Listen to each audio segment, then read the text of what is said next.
Hey, it's Ron, and I want to tell you a story about business and how that story changed everything. She was easily in her late 60s, the kind of regular who ordered the same sandwich every time. On this Monday afternoon, she stood at the counter of a McDonald's in suburban Illinois, holding a filet-o-fish box open like it had personally insulted her. "This is not the right container," she said, loud enough to cause everyone within 20 feet to turn their head. She tapped the side of the new paper carton with one finger. "Where is the foam? I like the foam. The foam doesn't get soggy." The young crew member, who had been on the job for a grand total of 6 weeks, tried to explain that this was the new packaging that came in over the weekend. Paper, recyclable, lighter, easier to stack. You know what? The woman didn't care. She liked what she liked. Foam clamshells kept her sandwich warm. She had been buying this sandwich for 20 years. Who had decided to change something that was working perfectly well? Behind the counter, the shift manager already knew why it changed. A memo had gone out. A pilot program had started. New rules were coming. Nobody in the restaurant had asked for it, but every one of them was going to have to adjust, including the woman, now declaring that this new box felt cheap and must have been some accountant's idea. She was wrong. It wasn't an accountant's idea. It wasn't corporate thrift. It wasn't even about the box. It was the first visible sign of a much bigger shift taking place far above that store, far earlier than that morning, in decisions that had nothing to do with filet-o-fish and everything to do with the future of fast food. But how does a tiny change in a takeout box signal an industry being forced to rethink everything it touches? Why would the fight over one soggy sandwich box turn out to be about environmental pressure, public image, and the future of packaging itself?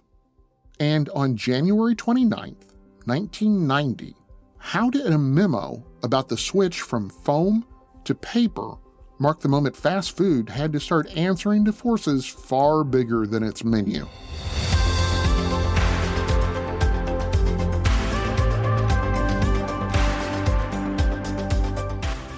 From Business Basics, I'm Ron Trucks, and this is Business History, the daily podcast where we explain the stories that changed business forever. Every date of the year has a story where business reshaped the world. Today, January 29th, that story takes us to 1990, when fast food got serious about waste.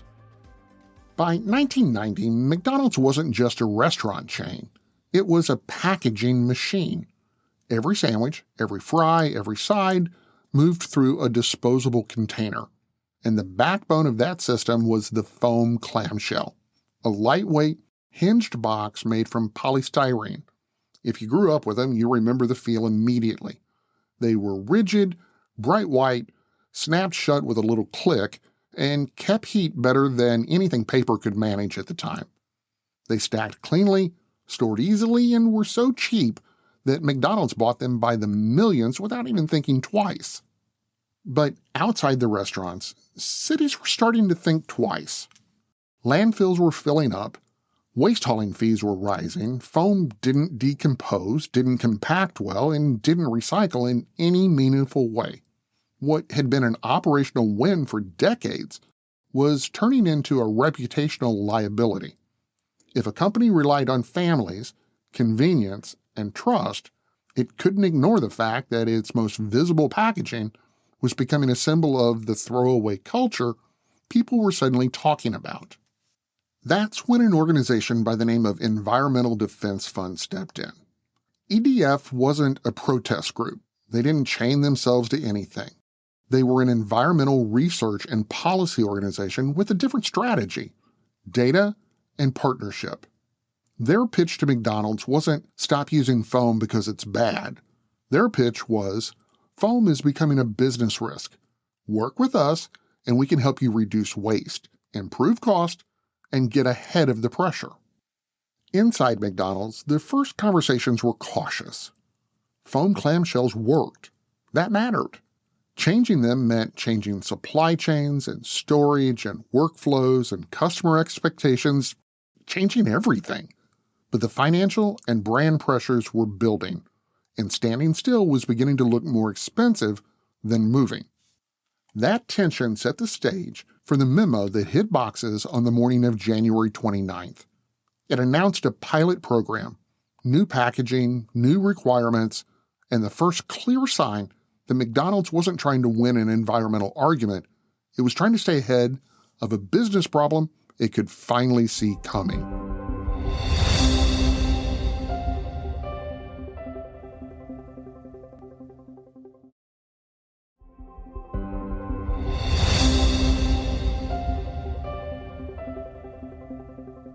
The January 29th memo didn't come with fanfare. It read like any other operational update, the kind that usually detailed equipment maintenance or new training guidelines. But inside the tight language was a clear shift in direction. Foam containers would begin to phase out. Selected markets would test recyclable paper cartons. Stores would track their waste more carefully. Recycling stations would appear in a handful of pilot locations. Suppliers were told to prepare for material changes. It wasn't flashy, it was structural. The first people to feel the change were the ones closest to the counter. Trucks began arriving with unfamiliar boxes, and storage rooms had to be reorganized to fit the new cartons. Crew members learned how the paper containers folded, how well they held heat, how they behaved under real drive-through conditions. Managers fielded questions from customers who missed the old clamshells and from others who wanted to know why the switch hadn't happened sooner. For a company that was built on uniformity, even a minor packaging shift disrupted the muscle memory that kept each kitchen running on rhythm. Behind the counter, suppliers were working just as hard to keep pace. Foam was predictable and cheap. Paper, especially the kind that could survive grease or steam and even a 15-minute ride home, was not as cheap. Engineers tested coatings and adhesives. Procurement teams searched for mills that could scale quickly.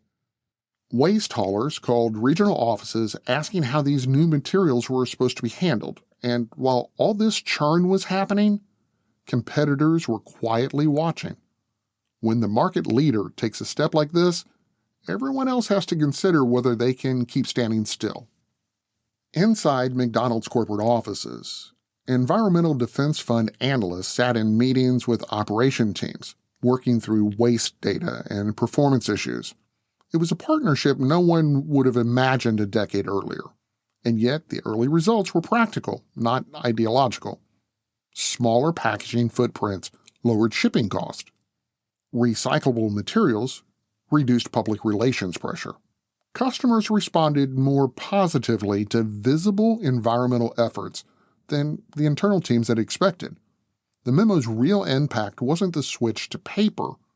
It was a signal that the company was preparing to rethink part of its operating system to protect the brand and manage long-term costs. The pilot wasn't smooth, but it didn't need to be. It simply needed to function well enough to make the point. McDonald's was no longer treating waste as an afterthought.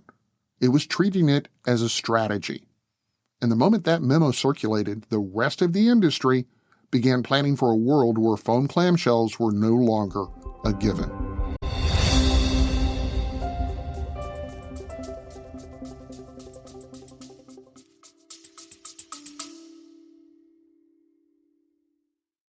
Obtén tu diploma de secundaria por ti y por tu familia.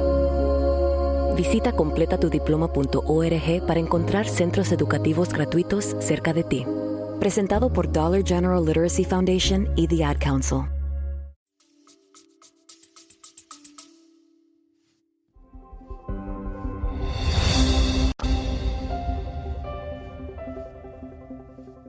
In the months that followed, the pilot began reshaping more than packaging. Suppliers adjusted their production lines, mills expanded paper capacity, and franchise owners started comparing costs between the old system and the new one. What surprised many inside McDonald's was that the math often favored the change.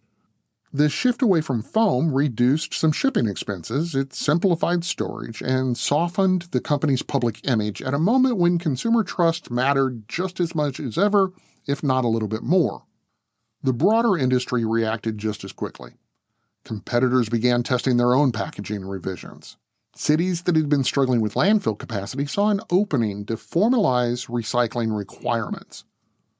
Waste haulers started updating their contracts to handle different materials, and suppliers, recognizing that the largest buyer in the fast food world was shifting direction, began investing in coatings and papers and molded fibers that could satisfy the performance demands of a global chain.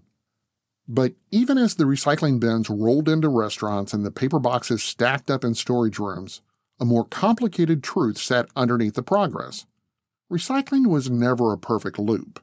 Not everything that landed in a blue bin found a second life. Contamination levels were high. Market demand for certain materials fluctuated. Some plastics had nowhere to go. Even paper, which looked simple on the surface, required sorting and cleaning and process costs that didn't always line up with the optimistic promises stamped on the packaging. The system worked, just not quite the way people imagined. Even so, that reality didn't undo the value of the pilot, it clarified it. McDonald's wasn't trying to solve the entire waste problem. It was trying to reduce risk, cut long-term cost, and show customers it understood the direction the culture was moving. The company had discovered something every large organization eventually learns. Environmental choices are not just moral, they're operational. They affect logistics, suppliers, margins, and trust. And that shift from waste as an unavoidable byproduct to waste as a strategic decision point began with that January 29, 1990 memo when McDonald's launched its first national packaging reduction and recycling pilot.